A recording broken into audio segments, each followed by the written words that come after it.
I never know when we're actually live.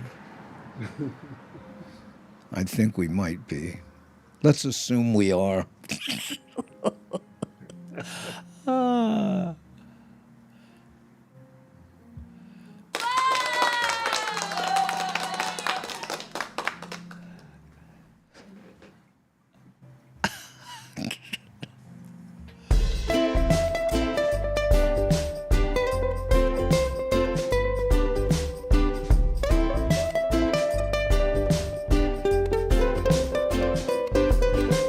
Come on, everybody, time to get on down with the easy feeling we got going round.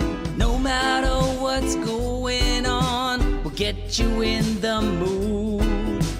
Take a deep breath, clear your mind, and soon you feeling good.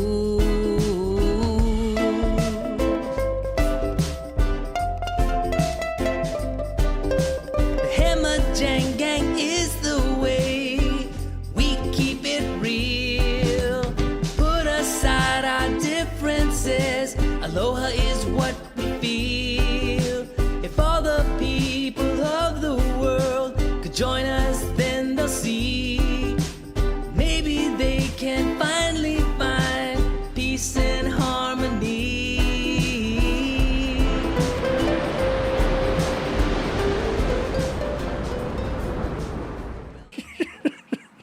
How's it, everybody? And welcome to the Daily Pidgin. Oh, my goodness. I know we're off to a one. The same kind of start we always are, so it's no big deal. My name's Andy Bumatai, and I will be your host. And if you'd like to send us a message that isn't in the live chat that everybody can see, you can send it to info@bumatai.com. Okay? So we have a special guest co-host today. I will not be calling him legend, and we talked about that offline, but he is a surf icon, someone that most of us idolized as we were growing up. Please help me welcome none other than Mr. Jerry Lopez. How's it, Jerry? How's it, Andy? Thank you so much for having me, man. Always good to just connect with you. Just listen to you. Makes everybody feel good. Me too. Well, you know what?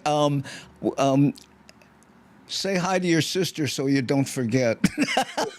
Hey, how's it, Lola? That's my sister. You know, There we watch your show every time, and Yeah, we've been talking for about a half hour before we came on, so I'm sorry about any inside jokes. I put your name up here, but it looks like on that Palaka shirt you can't really see it well. So there's that. Wait a minute. What if I put it up here? There we go. Now we know people. Yeah. How you been? How's things in Bend, Oregon, there where you're coming in from? good. You know, this time of year is the beautiful time. The weather's warm. There are When plenty does of it? Hawaiians here too. I'm sorry. There are plenty of Hawaiians live here in Bend.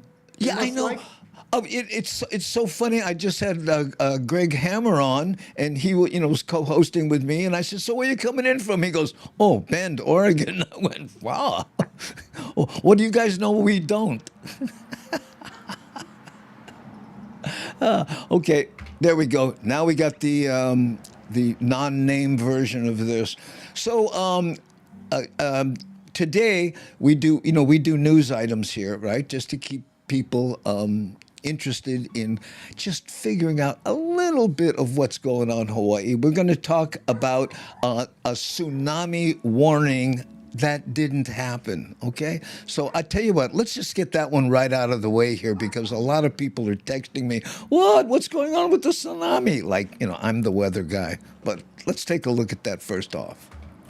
There was no tsunami threat to Hawaii this morning after a strong earthquake struck off Russia.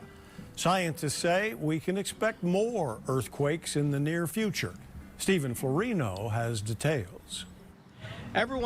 Okay, be honest, Jerry. When you hear there's an earthquake anywhere and swells are heading for Hawaii, what's your first thought?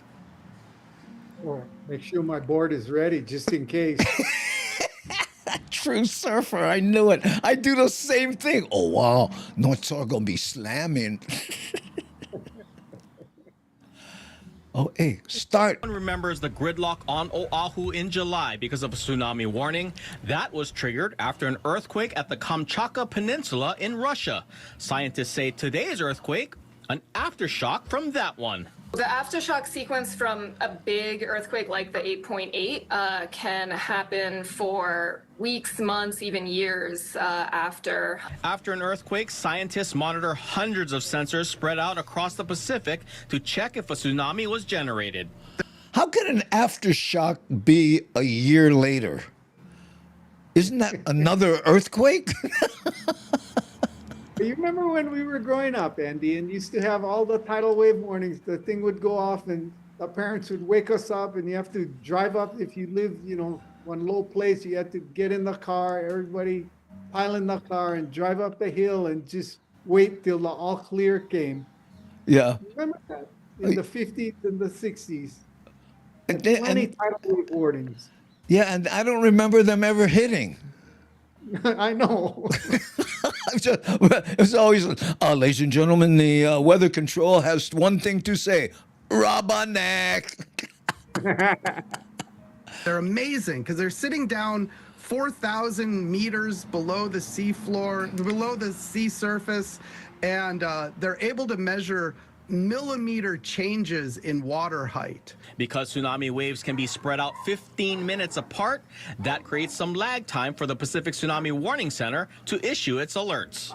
There are many factors involved if a tsunami is generated after an earthquake. Some of them include the shape of the ocean floor, how deep that earthquake occurred, and of course, the size. But when it comes to magnitude, scientists say, don't let that number fool you. Scientists say we were extremely fortunate in July, and because earthquakes can happen throughout the Pacific where we might not have as much lead time, it's crucial for the public to heed warnings. There's a lot of great information that's coming out, and they respond so quickly to when these happen in order to keep our communities safe. It's really important to pay attention to what they're doing. Stephen Florino, KHON2 News, working for Hawaii. I love it. Over here, Namaste Sen says, earthquake nerds make a distinction between earthquakes and aftershock. I've never heard that term, earthquake nerds. But there are people that chase tornadoes around and stuff, right? Well, when we were growing up, you ran away from the tidal wave, but then when I moved to Maui and I was living there, they had, once in a while you get a tidal wave warning alert. They blow the horns or whatever, the sirens. And everybody was, with coolers of beer, was going down the beach to watch the tidal wave coming. Especially when the water recedes before the big wave and all the tourists run out into the shallows. Oh, it's crazy. Hey, Jerry, Gooch Kawa wants to know how you ended up in Bend. We came one summer, and the summertime is actually the most beautiful weather here in the Pacific Northwest, and we really liked it. And then we heard that the snowboarding was good, and we were just interested in snowboarding. Grow up in Hawaii, you never even see snow. So we came that right after Christmas that year, and oh boy, that was it. We just fell in love with the place. And then people, that lived here go, where did you come from? And I go, Maui. And they go, why did you leave Maui? Because over here is nice. That's funny. I remember one time when I was on the road and the guy goes, "Bah, are you from Hawaii? I just have a question for you. Where do Hawaiians go for their vacations?" And I told him, well, me, personally, I go to Barstow. Oh, and hey, there's Keone Nunes. Do you know Keone? Hey, how's it going? There he is right there. Hey, aloha. He's in Thailand. Oh boy. I know. And he's going to get some kind of award for pimping that place out so much you want to go live there. He talks about the health care and the cost of things in general. You've surfed there, haven't you? Never in Thailand. Always went to Indonesia. But you know what, Andy? Speaking about awards, I just wanted to say congratulations on your Nahoku Hano Hano Lifetime Achievement Award. That's really Yeah, something that's coming in special. November, so we'll see if I make it. Yeah, I know. Usually you get a Lifetime Achievement Award. Guys our age, then that's you're, like gonna- the kiss of death, man. you're But required to immediately die, so as that's not to disappoint the Hoku board. that's really fantastic. Oh, thank you Congratulations. so much. Thank you. I'm not the only one getting an achievement award that day. I think Pandanus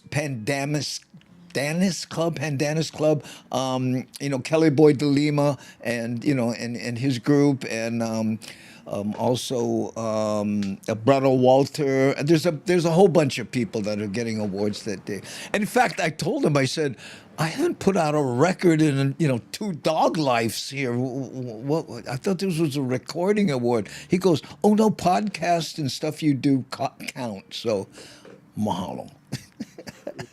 Well, no, it is quite an achievement, and you've done so much. I know how modest you are, but for comedy in Hawaii, you never have that much before you guys. Well, Sterling Mossman, remember KK Kaumanua, right? Manua. Jay Akuhead Pupuli, and a lot of what he did, I would call comedy. Sterling Mossman, there were a few, but nobody did it, just as a comic. I remember when I first started, people go, "Oh, really? Okay, so what kind of music you play?" Oh, nothing. But yeah, I mean, all that booga booga and everything, that was like really the beginning for me. I mean, I remember Sterling Mossman because when we were small kid time, we used to spend a lot of time down there, Queen Surf. And he was a policeman, yeah, Yeah. yeah, and then but he used to come and get on the stage and just like take over. Huh? Oh yeah, yeah. And amazing. Hey, Jerry, Mad Statter, who has her own show on Twitter and on YouTube, was wondering if you had any stories about Buffalo. She's in the Pacific Northwest up there near Seattle. Oh, Buffalo, Carolina. Yeah. Yeah, it's the man, the mayor of Makaha, yeah. Right. Yeah, one time they had a surf contest. It was actually one of the first professional events sponsored by Smirnoff Vodka. And I was in the finals. It was a big day at Makaha. And I remember me and Jimmy Blears, we were in high school together. I Lord remember Kelly, Jimmy. Yeah. we were the same age, and we were both in the finals. And, when they had just moved out there, so they were living there. And he knew that break much better than me. And, this was a big day. I mean, solid 15, maybe a couple 20-foot sets. Point surf Makaha. And Sure. as we were paddling, I go, Jimmy, where are you going to sit? He goes, oh, I'm going to sit in the bowl, play it safe. Then when we caught a few waves out there, and I looked and had somebody way down by the point. And I go, wow, I wonder who that is. And finally, we saw him take off, and it was George Donnie. He rode a wave all the way from way deep down the point, made it all the way through the bowl. And I told Jimmy, I'm going to go down there, and I want to catch a wave like that. So I went down there, and George was there. I thought, George, can you pick me a good wave catch? And he goes, yeah. And so a set came, I go, this one. He goes, no, not this one. It looked good to me, and waited to George give me the green light, and then finally he goes, yeah, maybe this one. Try this one. So I paddled like crazy. I caught the wave, and as soon as I stood up, the thing was closing out all the way to the bowl. And I went, oh man, I'm in for it now. And then I looked to my left, and here was Buffalo He had a Boston whaler, and he had two photographers from Life magazine who were in the bottom of the boat hugging the seat, because they were scared. He Yeah. was off on this wave. It was almost a 20-foot wave. And Buffalo was standing, had his duck shades on, he was smoking a cigarette, driving the boat, so casual.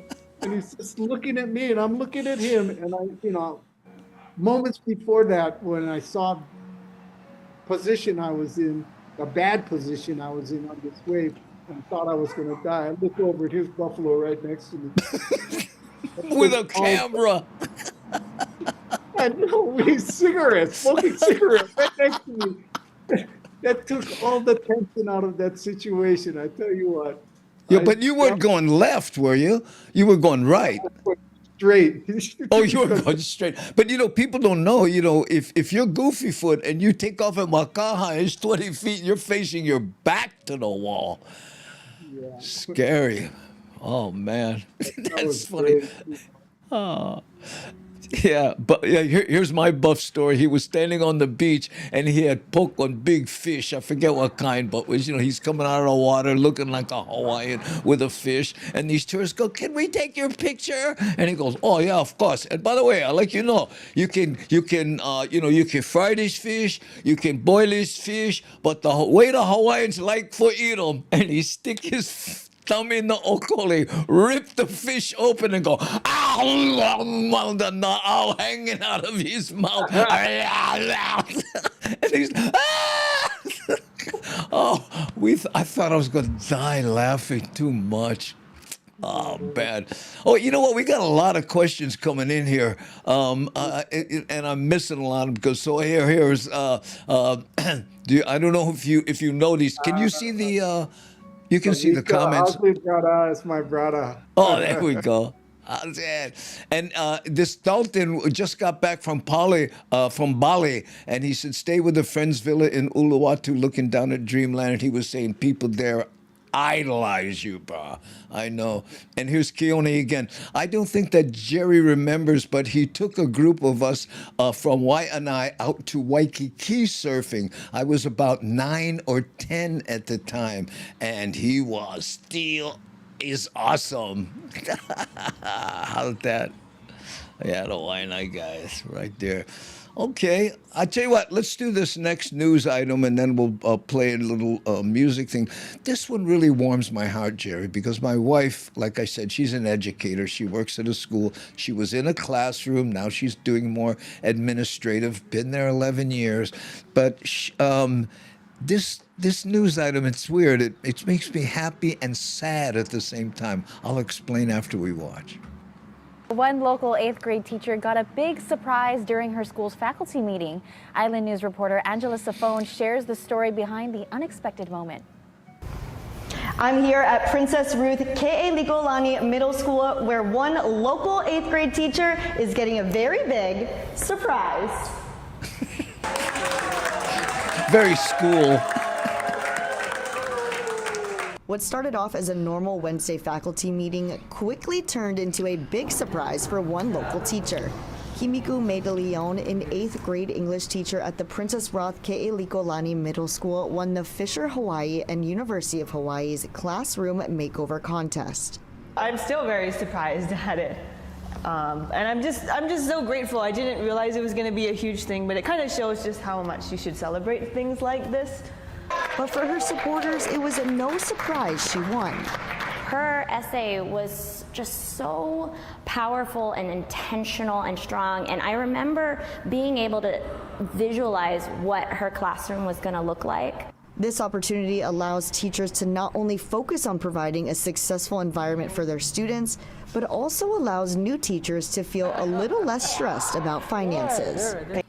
Can you believe what they just said? That teachers feel a little less about finances, Believe me, we know firsthand in this house how little teachers make, and that they would give her $500 and her first thought is, "Oh, good, now I can afford stuff for my classroom." The class, oh, that's a true teacher, huh? That's a true teacher. After this, we're going to talk about teachers that affected us. I used to go surfing with one of my teachers. think that the physical classroom is such an important part to the learning environment, and I have a very clear vision of what I want for my classroom. You know, I might not necessarily have the means to do it right now. And while it's awesome and you're so excited, it costs a lot to make it what you want it to be for your students. And although teaching can come at a cost, you can't put a price tag on doing the things you love. And for Kimiko, it's clear it's teaching. It's everything I wanted it to be, and even more. I wasn't expecting to be so happy. Watch this. Oh. As you can see, Kimiko brings so much love and passion to her classroom, and they want to continue helping future teachers as much as possible. Angela Safone, Island News. Oh no, watch out. Hold on. I was reading something and I got caught. Look at this. Brother Sam says, okay, not only did they write Princess Ruth's name wrong, but they repeated Princess Ruth several times. The what? Repeated? Is that what he meant to say? Help me out. I went public school, bro. Was that Princess Ruth's name? Oh, and by the way, your friend Kavika says, Jerry, I'm working on with some guys planning a fundraiser event for Dakota Breeley, possibly a live show concert on the North Shore sometime. He was the one hurt in the accident right there in front of, yeah. Okay. So now you know. All right. Okay. Yeah, and good for her. Yeah, thank you, Brother Sam. You know, I don't know if you were here when Brother Sam was doing Cheap Eats. He had a real popular show where they went to places and basically ate. It was him and Lena Girl used to do that years ago. Yeah. You know Jerry Lopez, Brother Sam. Okay. And let's see. And Darlene S. says, teachers are so important on the Kiki's lives, not only the educational part, but what they do with them. They deserve so much recognition and support for classrooms. Who was your favorite teacher, Jerry? Well, my mom was a teacher her whole life. Oh, I didn't know that. She ended up at Kaimaki High School for, I don't know, a long time. And in the end, she was the student counselor, and she had plenty bad boys that she had to take care of. Leonard Drago, China Uemura. Oh, China? You mean the surfer China? Yeah. Oh. Yeah. Oh, yeah. These guys, there was small chance they was going to get through high schools, but my mom, helped them. Took them under her wing, and made them her monitors that would deliver messages that she needed delivered. So they got to go to high school. Terry in Scotland, thank you for cheering the 1,000 bits. I appreciate that. That's a donation on the Twitch side. And anybody who's new to the show, we are on YouTube, 2 channels, Facebook, 2 channels, LinkedIn, Twitch, and X. So that's 7 platforms that we broadcast on simultaneously. I know. Okay. And Keone says, I'm not going to tell you how much teachers make in international schools here. The U.S. should be ashamed. There's a lot of we should be ashamed about. Don't start me on the healthcare system. Anyway, Jerry Lopez trivia. Was his stance goofy? Yes or no? Oh, come on. Who doesn't know what? Yeah, I forget that there are people who don't surf on this channel.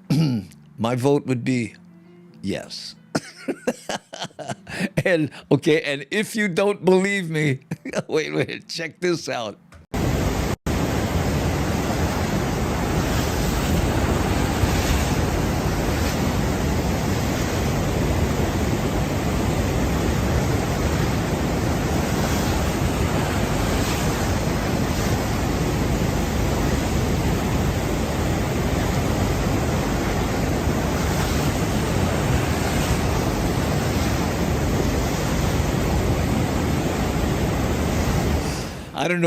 I don't know if you remember sending me that.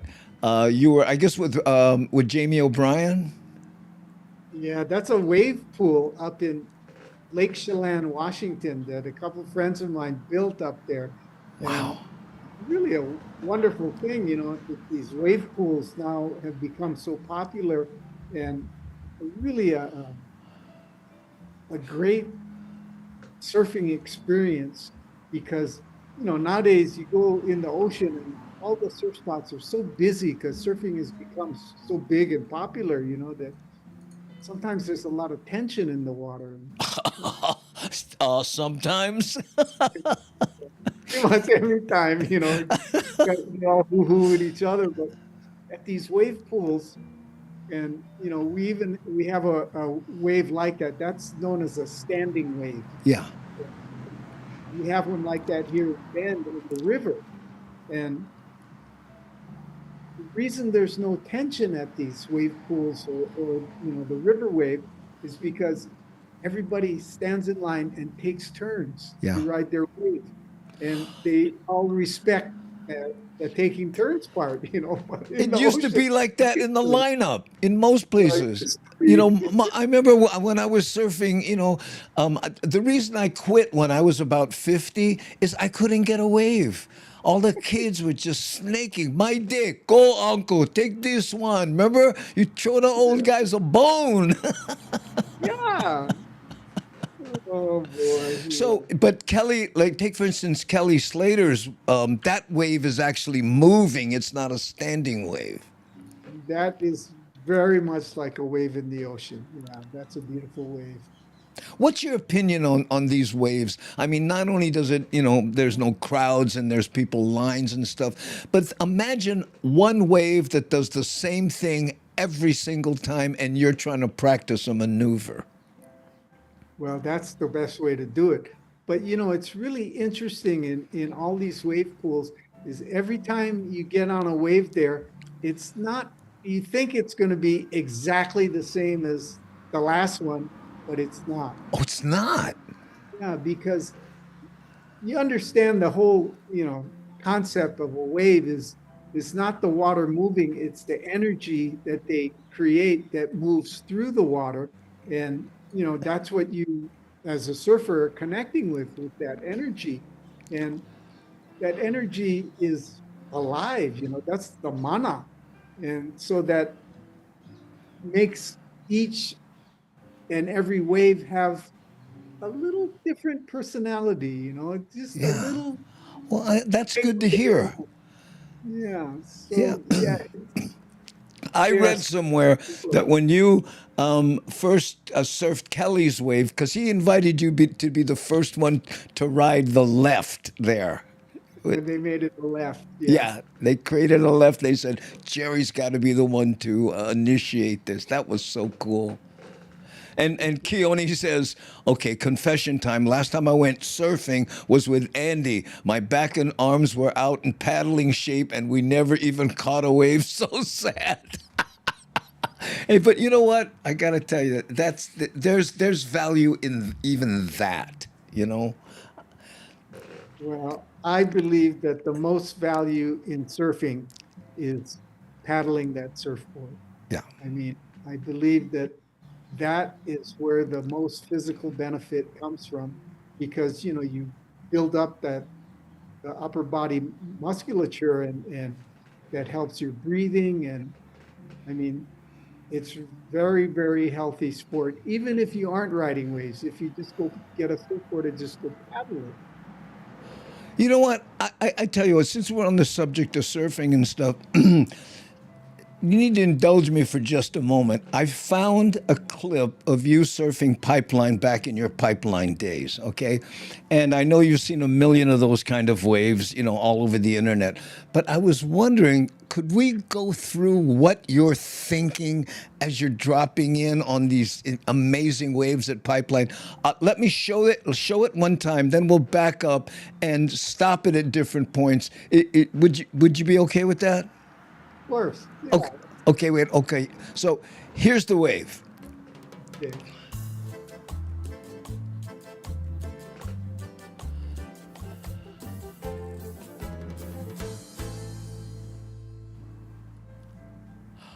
Okay, now, first the thing I noticed, this is back pre-leash. Yep, no more leashes back then. You fall, you swim. Now, pipeline's not a bad swim, but still, it's shallow. So here you're taking off. What's going through your mind? Well, right at this moment here, I hope I can make it to my feet. Are you serious? I mean, you've done it so many times. You're not thinking past this point. You're concentrating on standing. Actually, the reality of the situation, and it never really became apparent until after about 20 years of surfing, that when you're in this moment, you've already saw the wave coming and made the decision that you were going to catch this wave, and you turned around and started paddling, that your focus was so incredibly intense that you actually entered a state of mind that is really a very deep meditative state. Wow. And so there's actually nothing going through your mind. Your mind is just completely blank and completely open, just trying to make yourself one with this moment. Wow. Okay. Now, so we're going to advance forward here a little bit. Okay. Now you're at your feet. Now you're dropping. Now, right here, most people would look at that wall about to eat them. Are you looking past it? Are you looking to the top, the bottom of the wave? What? Well, there's the beauty of this wave at the pipeline, which took a lot of surfboard design evolution to make surfboards that allowed you to take the drop this late, but you knew what the wave was going to do because I'd done this many times, that it was actually going to make a tube big enough that I could stand up in, and I would count on that. So yeah, I knew what was coming, and I wasn't real worried that the wave was going to break on my head, as long as I did everything right. When you're looking at what we call the lip and it's going over, do you go, okay, I'm too fast, I need to slow down a little bit? Because I notice you do kind of an adjustment at the bottom here. Here, let me show you what I mean. Here, I'm going to start it and stop it again. Here, hold on. See here. Okay, right now here. Now, you see how right there? It's like you faded a little bit to be able to have it go over your head. Yeah, just, it was a little pause to set myself a little deeper into the wave. I've delayed my turn just for a moment. Just for a moment. Is that like muscle memory, or was it a conscious, okay, I need to do this?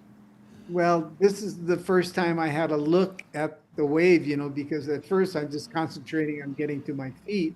Yeah. But then now that I'm standing and I can position myself where I want to be on this wave. And, on this wave, I'm actually a little bit ahead of it. And so I'm trying to slow myself down a bit to look at this, and the wave to go by me. Namaste Zen says, how much of the bottom turn is stalling for timing? I guess all of it. All of it. Let's go. Okay, so let's watch the rest of it here. And then, right, this is what always got me about watching you surf. Okay. You take off. There's that little stall. You drive into it. Right there. Wipe your nose on the way in. Yeah, had Hanabata coming out. So Oh, man. But I'm saying, it was that little thing, and you had this other habit of kind of tickling the wave as it was going over. People used to go, "What golly? If he had a watch, he'd be checking it."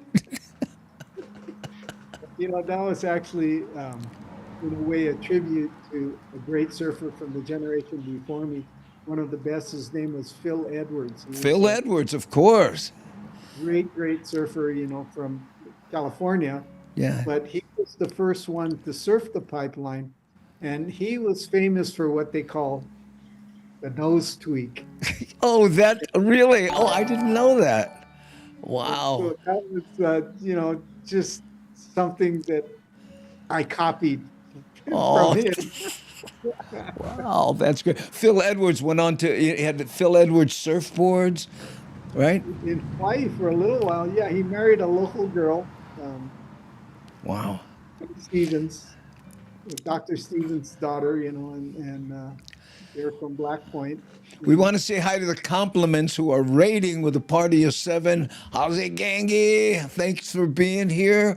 We're talking to a surf icon, Jerry Lopez, here, co-hosting with me today. So thanks to all the people who are just joining us. We're going to do, you know what? Let's take a musical break here, okay? And this one takes us to...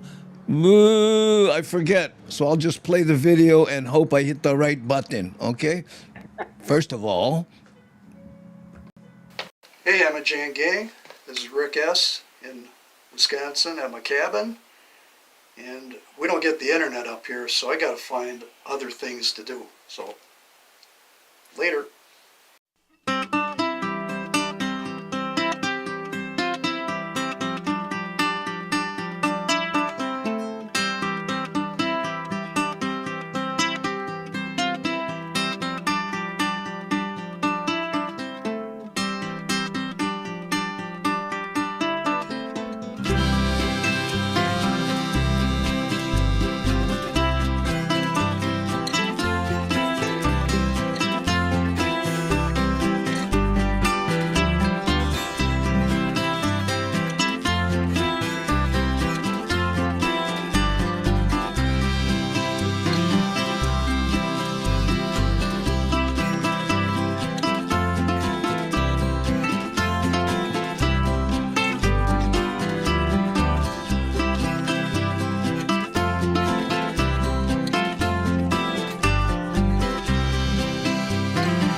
mean ass. Yeah. That road doesn't even look like that anymore now. I heard they fixed it. They did? I think they reupholstered it. You know what I'm saying? Or something. They I don't. needed it. Yeah. Hey, did you see Kamaka Brown coming in here? Yeah, great. Yeah, you were on his show a while back, huh? Yeah, we had a good time. Yeah. He's in Japan for the sumo tournament. Wow. Yeah, I hope he does well in it. Hoo-yosh! Yeah, he's a good friend. We did Pasadena recently at the Ice House in Pasadena. In fact, hold on, let me do a little, shameless self-promotion here because I always forget to do this. But I will be in Mousie's next week, September 27th. That's a Saturday, okay? And then on the 28th, I'll be in Santa Cruz and at Ponos. These are the first time I'll be at either of these clubs. And then in November, speaking of the Ice House, Augie Tolba will be there November 15th. Okay? So there you go. Whew. Okay, now we paid the bills. Oh, what I forgot. We also have one other sponsor that we need to run. It's a minute spot, but without sponsors, we can't do the show. So hope you don't mind, Jared Brute. We'll be right back. How's My name is Nui Kakio, and I'll in stock one store just for local people called Stink Food. That's right, gang. All that kind stink food you ain't grow up loving for grind in one convenient location. That's right, we get the kind kimchi, hamha, bagaon, and the largest selection of natto in the state. And party season coming up, you gonna have plenty left over. And how you gonna make chook without the kind salt turnip? And remember, gang, with every order over $100, you gonna get the free yard sign that says, look on 911, I stay cooking stink food. So, come to our convenient location, 95212 Ononui Street in beautiful Hanakaukau, Hawaii. And remember, if the neighbors no can smell 'em, we no sell 'em. Mahalo. There you go.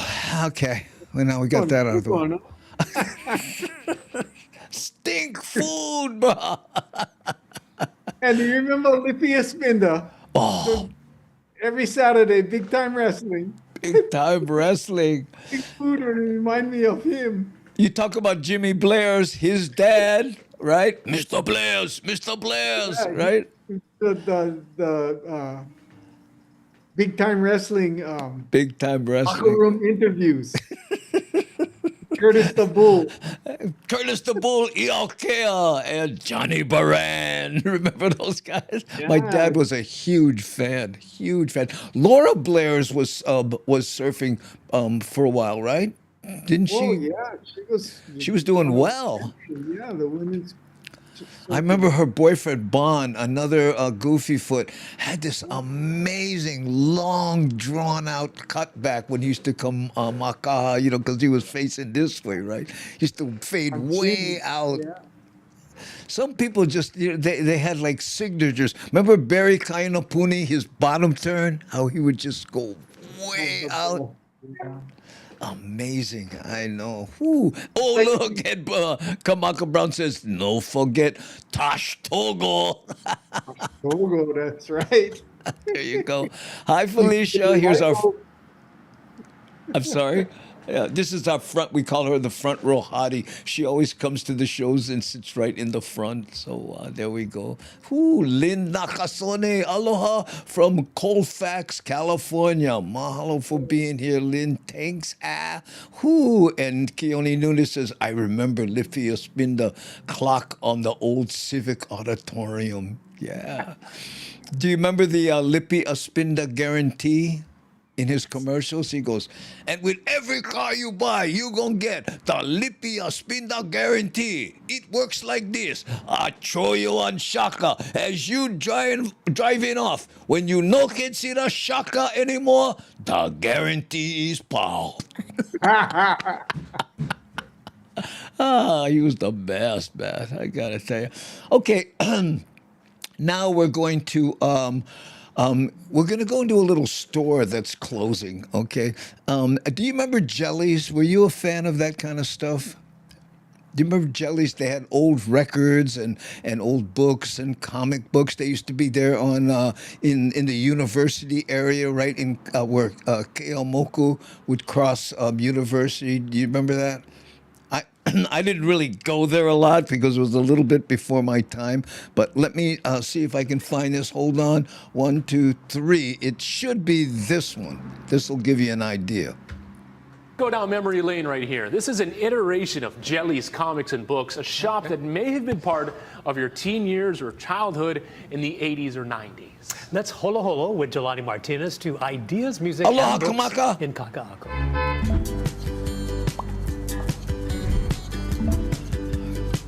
It's nostalgia. It's old time, like old CDs, old hard to find stuff, books, records, all that good stuff, you know? Before Ideas, Music, and Books, there was Jellies, Comics and Books. Jellies was wild. All walks of life came in. From working with Jellies to here, it's pretty much very much the same. There's something for everybody here. So, from books to music to movies, comics, toys. Cindy Lau first opened Jellies along Ke'eaumoku in 1983. And my wife opened a store behind a furniture place. You had to go through the furniture place to get to it. And she was mostly interested in the kids, and she was very much into comics. How did your wife come up with the name? Her niece would always tell her Jelly Belly. And so we shortened it to Jellies. I love Cindy. I love her.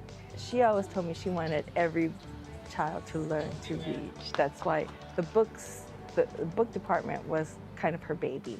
Jellies moved locations several times, from town to Aiea and Mililani. In 2016, Cindy's husband Norm Winter and longtime Jellies employee Shirley Neely opened up Ideas, Music, and Books at the Coral Commercial Center in Kaka'ako. There you'll find all kinds of treasures: cassette tapes, records, CDs, and DVDs. Jellies was a family, and so that's what I tried to build or continue in Ideas. After a nearly 10-year run, they've made the tough decision of closing shop due to financial reasons. Hard to say. I'm torn because this is like my dream job, and I don't know where to go from here, so it's sort of sad for me. It's kind of like an end of, I don't know, something that's been significant in Hawaii for so long. I wish it could go on forever. I want to thank every single person who stepped foot in Jellies, in Ideas, all these years, all the ones that keep coming back every week, every day. And hopefully we can, rise from the ashes again, but that's for another time. This is Holo Holo with Jolani for Hawaii News Now. Wow. They're closing Sunday, and it's funny how Pokoli T says, Aspa Kikaira. Jiro changey kikaira. Remember that word? And you'd get to that one part in the song, you didn't know it, and you just go, nanga nanga nanga, nanga nanga na. I know. Do you collect anything old? I get so much junk. I don't know what to do with it. Really? What kind of stuff? Surfboards, old clothes, all kind of junk. Snowboards. Yeah, but you know what? some of the lightning bolts are just, I mean, they're collectibles now. The original ones from your days back when Rob Burns and guys were over there shaping and all that stuff. Yeah, actually, the only old one I got left is a Wayne Santos lightning bolt. I don't know if you remember Wayne Santos, but he was my friend, and Yeah. he was Shaper? there. We started lightning bolt. Oh, yeah. No, I don't know him at all. Yeah, but I remember those early days. That was crazy the way Lightning Bolt took off. You and Rory and and all this. I mean, Barry Kanayafumi, yeah, he was. yeah. Yeah. But I mean, you know, that's a whole nother show in itself, the Lightning Bolt days. But let me just ask you this. Did the success surprise you? Of course. Yeah, I mean, you know, the surf shop is always a struggle. I mean, you just like barely making it, and we sold a lot of surfboards. All of a sudden, just you know, it took off, and the Japanese guys used to come. Yeah. Big gang of them would come, and everyone would buy a new surfboard. You know, Wow. take home to Japan. Oh, those kind of days. Oh, to clean out the store, you know. So, hey, everybody get to work with no more boards.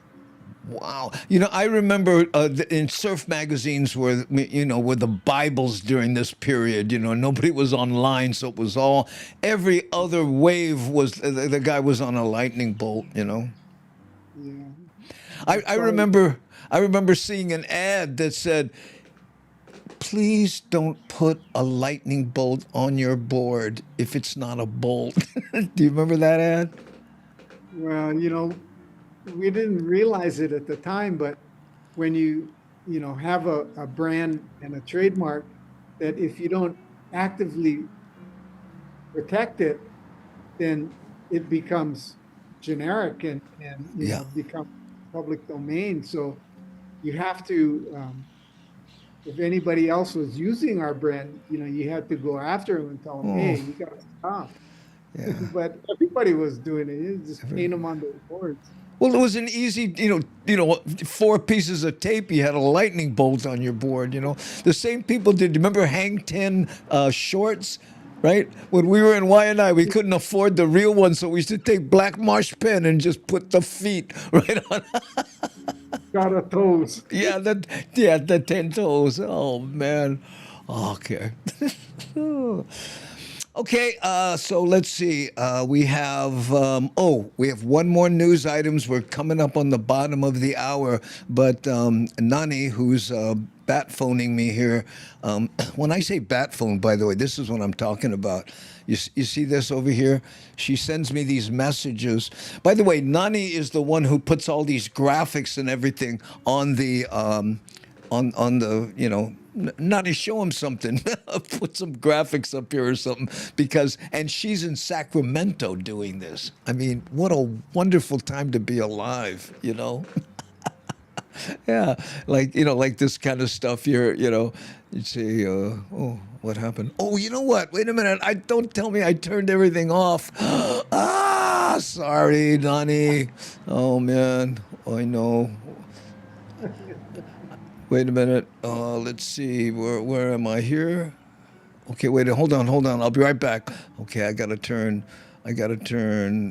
Oh, look at me. Okay, there we go. Okay, I'm back. Whoo. Oh boy, we're gonna get it from Nani. I know, I'm telling you, man. Well, she's an associate producer, and we talk for hours on the phone trying to figure stuff out, and then I get on camera and screw everything up. So, but what else is new, right? That's our job, isn't it, Jerry? Yes. Just bumble through life. You know, last time you were on here, we talked talking about bumbling through life. You talked about the balance of the good angel and the bad angel on your shoulders and stuff. You know, and a lot of people don't know that. You know, that was a big part of did surfing come first, or did the yoga thing followed close after? Well, I mean, I started surfing when I was 10 years old, but I never really got serious till about, well, 1968. And 1968 was when yoga came into my life as well. So it was kind of a simultaneous thing that they both really happened at the same time. And,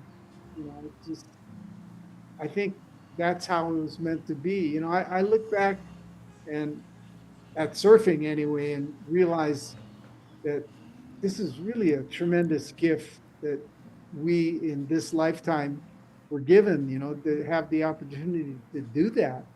And in a way, yoga is the same thing. And it doesn't happen for everybody, but when it does, and if it does, it's a wonderful thing. And I encourage everyone to make an extra effort to embrace either one of them, because tremendously beneficial physically, mentally, and most especially spiritually. Yeah, there's so many life lessons in surfing. I was talking to our friend Fred Hemmings, right? The first amateur world champion from Hawaii, right? And and I was asking him, I said, sometimes I'm getting caught inside and, I'm just doing everything I can, but it feels like the ocean just doesn't want to let me out for some reason. And I just working and working. What do you suggest in a situation like that? He said, bro, paddle in. It's not your day. I was expecting this profound. He goes, bro. He goes, and then he leans in and goes, life's like that too, bro. Sometimes you just gotta paddle in. Sometimes you just gotta go. I'm going in. It's not my day. Some days are like that. have you ever, and without getting maudlin, have you ever come close to a wipeout that you wondered, OMG, am I going to make it out of this one? Well, I remember in one incident, I was with the leash. The leash can actually, it really saves you from having to swim after your board, but in a certain situation in big waves, it can become a real liability and can actually hold you underwater. And we were surfing on a place out on the south side of Maui called La Perouse Bay, which is, on a south swell, received that south swell bigger than probably any other spot in the Hawaiian Island chain. And I remember getting caught inside and being held down for not one, not two, but three waves. And I thought, this is it, And what's that? Over a minute? Well, it may have been close to a minute, but it wasn't as long as it seemed. Oh yeah, never. Yeah, I mean, it seemed like 4 days. But when the second one went over, I went, "Oh, okay, this is serious." I gotta, relax. Yeah. I gotta, don't panic here. And then, the leash was still holding me down because the board was pulling so far inside of me and the board was up and I was down. So you can't, go straight up. The only way you could go is at the board and to, release the tension on the lead. And then the third wave came and I went, oh man, I got to get up after this one. But that one, actually helped me because it pushed me in towards the board and release that tension. And I was able to come to the surface and suck some air. I thought you were going to say at Pipeline you went over and then the leash got caught up in one of those little rocks and stuff. That I've heard that happen to people, Wow. Well, I'm glad you made it. Oh man. As a comic, I should have said, so what, Jerry, did you make it? Yeah. But all I could think about was air. Perfect. As I stood under the churning merciless sea. It's so. 90 feet and glassy. No, but was it big that day? Yeah, it was pretty big. But, I mean, I'd been in much bigger waves, but it was a powerful situation, Yeah. and I was in the wrong place at the wrong time. Some of the worst wipeouts will happen on a 6 to 8 foot day where nobody expected to. It just, you're at the mercy of the sea, man. Unreal. Well, I'm glad you made it, brother, because you're here today. So let's do this last one. This is about cell phones in schools, okay? I mean, cell phones to me are one of those gifts. A lot of the technology is just so wonderful. But when you see these kids that just can't live without letting their phone go, I often leave the house and leave my phone home because I don't want to be tethered, But there's generations of kids that just OMG be without my phone, and I think this is a good story about that. So I think this is it. Results from a new DOE survey are raising fresh questions about cell phone use in schools. The survey also has the Board of Education now deciding what to do to balance concerns on both sides of the issue. Jill Kuramoto reports.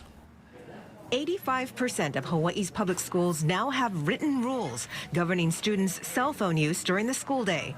But the first statewide survey completed this spring reveals a big divide in how the rules are viewed and whether they're working. The Department of Education conducted 2 surveys, one of all 257 school principals in the state. The most common policy, phones must be turned off during class, but enforcement varies. In fact, some high schools don't have any written policy at all, those schools saying it's not a problem on their campus. The other survey, called the Panorama Survey, of more than 24,500 students, teachers, staff, and families, found sharp differences. Over half the students feel the rules are working, but among adults, support drops into the 20s.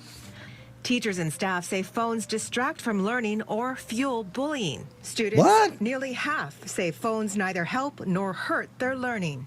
If there were to be a cell phone policy, there would need to be very clear communication in terms of what the process would be for parents to contact their students when there are emergencies. There are only 34 states that have a statewide policy on cell phone use in the classrooms. If you try and create a policy, it's going to break down. You just have to be able to trust. And teachers need to be able to make up classroom guidelines. We're still developing and looking what needs to be done. These are guidelines so that it is consistent throughout our 250 some odd schools, and the resources, what needs to be done. So it's going to take some discussion and time, but we need to do it and make sure that we do it on a timely manner. Board of Education committee members say they hope to have at least a draft of a statewide policy on cell phone use in the schools ahead of the upcoming legislative session. Joe Kuramoto, KHON2 News, working for Hawaii. Wow. I don't know if you've seen these little lockers that they have. They're like pouches, and you put a phone in it, and then you touch it on the wall, and it locks the pouch so you can't get to it. Those are selling like wildfire all across America in schools for that particular reason. I haven't seen those. That's crazy, I start to, I remember, when I was in school, passing notes was a big no-no. Remember that one? or if you got caught with that thing that went like this, remember that thing? Oh, yeah. Oh, that was our internet. Ooh, wow. You love Charlie, Oh. Okay, there we go. Hey, we got through it, Jerry. It's the bottom of the hour, and very few casualties. And Nani is saying, what's this? Keone Nunes. Hold on. Okay, when she says, when leashes first came out, my friend decided to make his own with some round rubber tubing, not a good idea, would snap back, you know. No, just past Makaha, right? There's that park there, and there was some good waves there, short. But if you lost your board, it would hit the reef because it was right there, and it was like a wall, right? So we drilled a hole in our skeg. Skeg? Did I just show my age? What is that? Yeah, because we this was during the longboard days, and we'd drill a hole and tied a rope around our feet so the board wouldn't go into the thing, and never have rubber, so it was kind of brutal, you know. In fact, I remember that board. It was, you're gonna love this, a Dewey Weber Performer. That's a collectible these days. You know, remember it had the hatchet skeg? The skeg was like, had angles. Yeah. That was shaped by a Hawaiian, Harold Igi. Was that right? Yeah. Oh, Harold was one of him and Donald Takayama were some of the first local boys, surfers, to go to California and, make a life there, building surfboards and surfing. Oh, that's cool. Yeah, I didn't, you wouldn't know it then, of course, you know what I mean? So, anyway, Jerry, thank you for being here and putting up with the silliness. Appreciate it. Thank you, Andy. Always a pleasure. Yeah, and thank you for your insight. Nani, too, Nani was the one who, this untechnological person that I am, she's the one that really gave me some encouragement and pointed me in the right direction to be here today. Oh, thank you so much, Nani. Thanks, both of you guys. Yeah, I appreciate that. She does so many wonderful things, and we need to thank Nani and all the moderators, which includes Rick S, Shakalaka, Devin C, Honda, all the people, like I always say, that keep the bowling ball on the alley and out of the gutter as best they can, despite me being the bowling ball. Thank you so much, you guys. And my fancy graphic is about to hit the stage. Mahalo to all of you who are watching. I think that right there is worth the price of admission, don't you think? That was kind of fancy. Definitely fancy pants. Okay. So, gang, thanks so much. We're going to hit the button. Special thanks to Jerry Lopez. And thanks, you bugger. Here we go. I'm going to hit the button. And what do we say? Watch the chat. Everybody knows. Hold on. I got to get to it. Oh, man. There we go. Look. Yeah. Oh, no. Dude. Dude. Dude. Oh, the dude. Okay. Oh, man. And here's the real one. Dude.